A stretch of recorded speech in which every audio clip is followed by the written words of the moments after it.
the autumn of 1955, a new sound came out of television sets across America. That marching theme, those mouse ears, those names stitched across sweaters.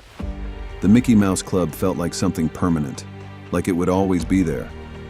But the children on that screen were real children, and real life had its own plans.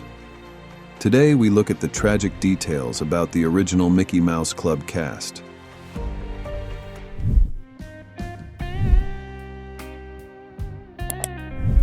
Walt Disney spotted her in the audience of an outdoor dance recital in Burbank in 1955, watched her perform the lead in Swan Lake, and quietly arranged an audition. Annette Funicello was 13 years old. She had no idea who he was until someone told her afterward. Within weeks, she was a Mouseketeer. She became the face of the show almost immediately, not because Disney pushed her hardest, but because the audience decided. Fan mail poured in at a rate that baffled the studio. By the end of the first season, she was receiving 6,000 letters a month. There was something in her manner, a warmth that read as completely genuine through the screen, because it was. He could be with me, with us, and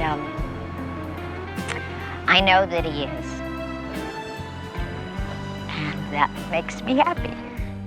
After the show ended, she stayed close to Disney, appearing in films and television specials, and then moved into the beach party movies of the early 60s alongside Frankie Avalon. Tall Paul, Pineapple Princess, a string of top 40 singles. She made it all look effortless. In the mid-80s, she quietly received a diagnosis of multiple sclerosis. She kept it private for 5 years, not wanting to worry her fans.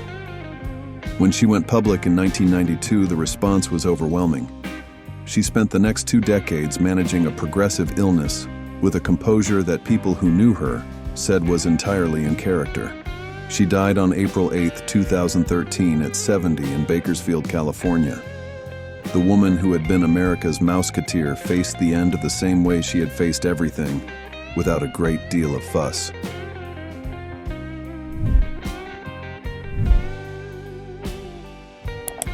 Well, Jimmy, I thought the Mouseketeers would like to meet my brother, Bobby, who's the second best fencer in the world. Oh, yeah? He auditioned for the Mickey Mouse Club by doing an impression of singer Johnny Ray performing Cry, and it got him in the door. That was Johnny Crawford at 9 years old. Resourceful, musical, a little cheeky. He was one of the original 24 Mouseketeers when the show premiered in the fall of 1955. After 1 season, Disney cut the cast in half. Crawford was out. He later said it left him feeling like a has-been at 9. He didn't stay down long. By 1958, he was playing Mark McCain, Chuck Connor's son on The Rifleman, and by 13 had an Emmy nomination for the role. He and Connors developed one of the most convincing father-son bonds in television history. Connors reportedly refused to let the series be canceled, knowing what the role meant to the boy. Crawford stayed close to him until Connors died in 1992. In the 1960s, he had 4 top 40 pop hits and a brief run as a teen heartthrob. In the 1990s, he founded the Johnny Crawford Orchestra, a vintage dance band that became a genuine labor of love. He led it for more than 20 years. Then, in 2019, came the Alzheimer's diagnosis. Fellow Mouseketeer Paul Petersen, who had remained a friend across the decades, organized a GoFundMe to help cover his care. Crawford died on April 29, 2021 at 75, with his wife Charlotte beside him. He had also contracted COVID-19 in his final weeks. The has-been at 9 had lived a very full life.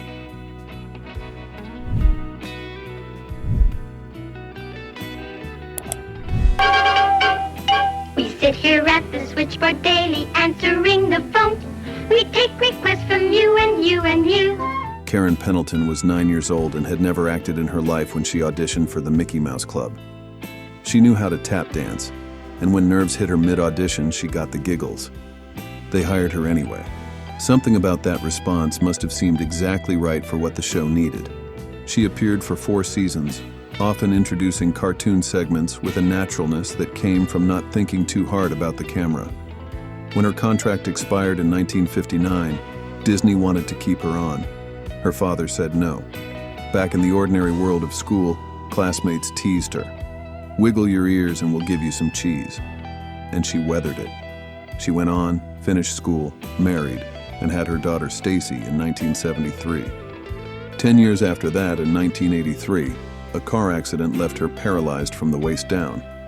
She was divorced at the time, and suddenly navigating life in a wheelchair as a single mother. She described those years honestly as hard. What followed was not a simple recovery story, but something more real. She earned a bachelor's degree, then a master's, and became an advocate for disabled people and survivors of abuse. She attended several Mouseketeer reunions in her later years, arriving with the same warmth that had made her easy to like as a child. She died in October 2019. She was 73.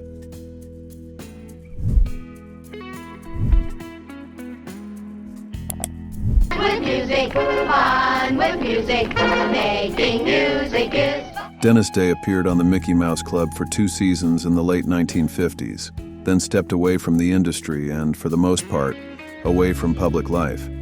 He surfaced for a reunion special in 1980, was photographed among his fellow Mouseketeers, and then went quiet again. He had built a life in rural Oregon with his partner Ernest Caswell, whom he had been with since around 1974. They worked at a local living history center, performed at Renaissance fairs, and together built a small business selling wine jams and jellies. It was a life assembled carefully, away from anything resembling a spotlight. Ernest developed dementia in his later years, and the two men became vulnerable. A live-in handyman named Daniel Berta moved into their home. In July 2018, Ernest reported Dennis missing. Police questioned Berta and noted what appeared to be injuries on his hands but took no further action. When a neighbor reported a severe smell coming from the house, officers searched it and walked over Dennis Day's body, hidden under a pile of clothing, without finding him. 9 more months passed before he was finally discovered, and Berta eventually admitted to the killing. 2 additional individuals were later arrested in connection with the theft of Dennis's car and personal belongings. He was 76 years old. The gentleness of the life he had built made the circumstances of his death all the harder to absorb.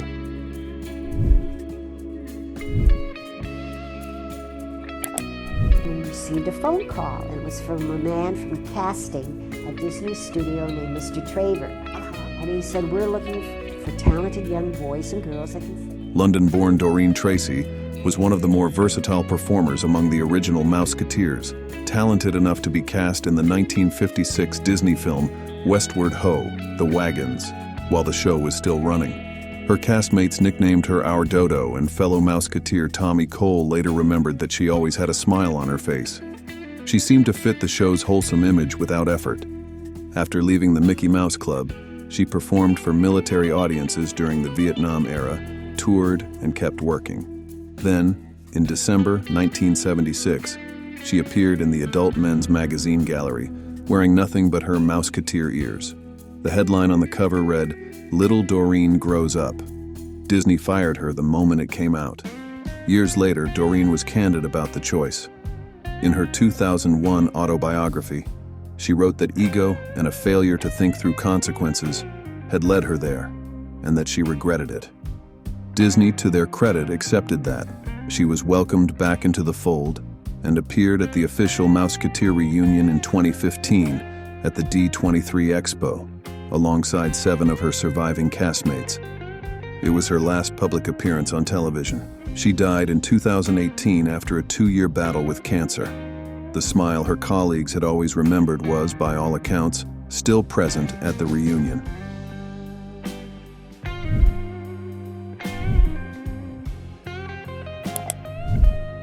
Of all the Mouseketeers, Darlene Gillespie came closest to matching Annette Funicello's popularity during the show's original run. My hand and walk with me along the pike. Yes, that's what I would really like. But I'm all alone at Coney.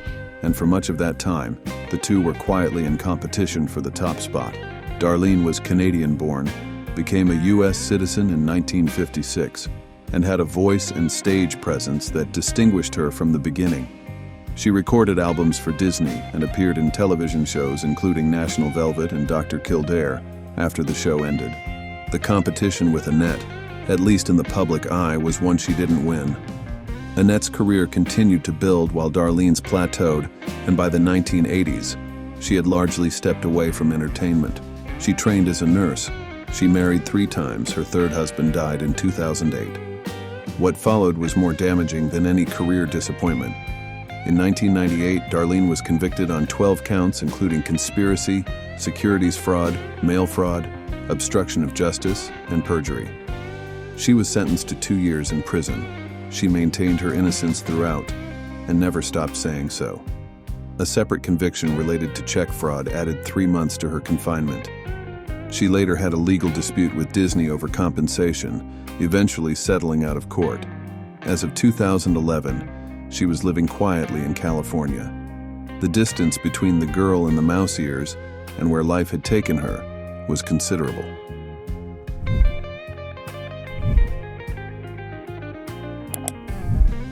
Dallas Johann has the distinction of being the first Mouseketeer hired for the Mickey Mouse Club, and the first never to appear in a single episode of it.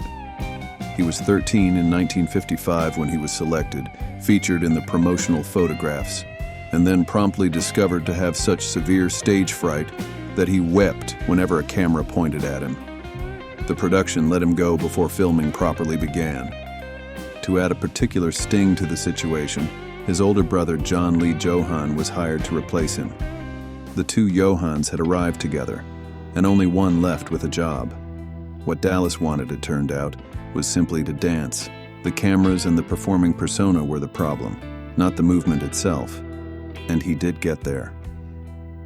By the mid-1960s, he had appeared as an uncredited dancer in 2 Elvis Presley films, Viva Las Vegas and Kissin' Cousins. He also danced in several Broadway productions through the 60s and 70s, including The Pajama Game and The Rothschilds.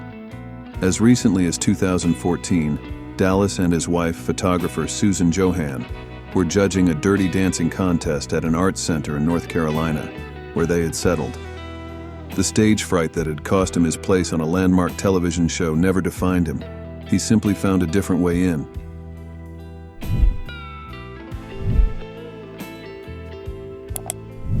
There was a certain logic to casting the sons of Mickey Rooney on a show for American kids.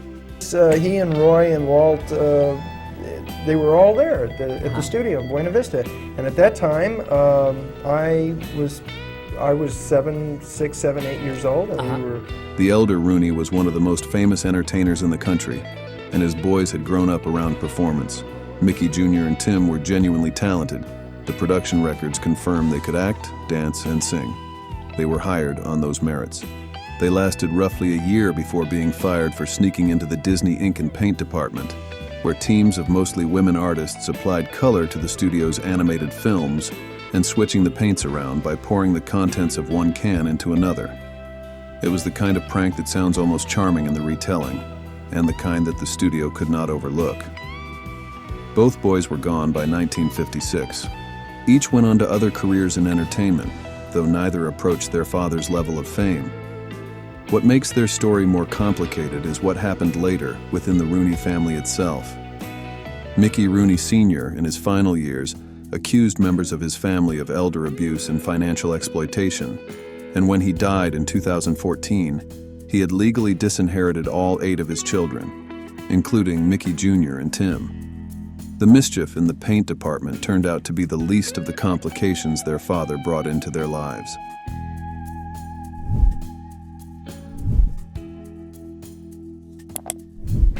Paul Petersen was 9 years old and had been a Mouseketeer for 3 weeks when he punched a crew member in the stomach.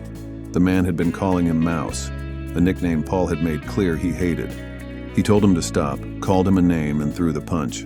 Walt Disney was standing nearby and witnessed the whole exchange. Disney called Paul in later that day and fired him. Paul later said he laughs about it every time he tells it. What he did next was less funny and more impressive. He became a teen idol through the late 1950s and into the 1960s as Jeff on the Donna Reed Show, a role he played for 8 years. When the show ended, Hollywood moved on from him, as it tends to do with child performers who age into awkwardness. What Paul Petersen did with that experience was build something lasting. He founded a Minor Consideration, an advocacy organization dedicated to the welfare of child actors, helping young performers establish boundaries, understand their contracts, and prepare for the professional silence that often follows early fame. For decades, he has been the person who shows up when a former child star needs guidance or support. Definition, but the truth is, the federal government for workers says anyone over 40 is a senior worker. He organized the GoFundMe for fellow Mouseketeer Johnny Crawford when Alzheimer's care became financially impossible. The boy who threw a punch at 9 turned out to be one of the more quietly useful people to come out of that era of television.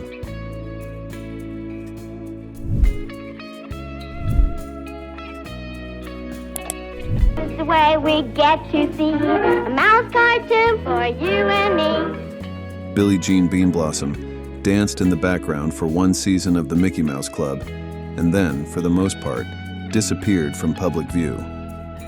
She had a brief appearance on The Muppet Show in 1974, but hers was not a name that stayed in the cultural conversation the way some of her fellow Mouseketeers did. In 1995, that changed, though not in a way she would have chosen. Billie Jean, by then going by Billie Jean Matai, was at Disneyland with her children and grandchildren when the group was robbed at gunpoint in the park's own parking lot. The gunman took more than $1,600, their credit cards, and their identification, and was never caught. What followed made things worse. Billie Jean alleged that Disneyland's security staff refused to assist after the robbery and instead held the family for hours of questioning. Her grandchildren, already shaken, witnessed Disney character performers removing the heads of their costumes nearby, an accidental exposure to the machinery behind the magic. She sued the park. The judge eventually dismissed the case, ruling that what the children had seen was of no meaningful consequence. Billie Jean did eventually make her peace with Disney and appeared at the 2015 reunion. But the experience of being victimized on Disney property and then held and dismissed by its staff is a story she lived that fits no version of the fairy tale. The Mickey Mouse Club lasted 3 original seasons. It looked, from the outside, like the most protected kind of childhood, selected, celebrated, dressed in matching ears, pointed at something bright. But the children who wore those ears went home at the end of the day to ordinary lives, and ordinary lives carry weight. Some of them built remarkable things from what followed. Some were ground down by it. Some were simply gone before anyone had quite processed the distance between who they had been on screen and what had happened to them since. The show is still there in archives and reunion footage, and the faces in it are still young. The rest of the story is what we've spent this video trying to honor. If one of these stories stayed with you, a name you remembered, a detail that surprised you, leave it in the comments. And if you want to keep exploring the lives behind familiar faces, subscribing is the best way to stay with us.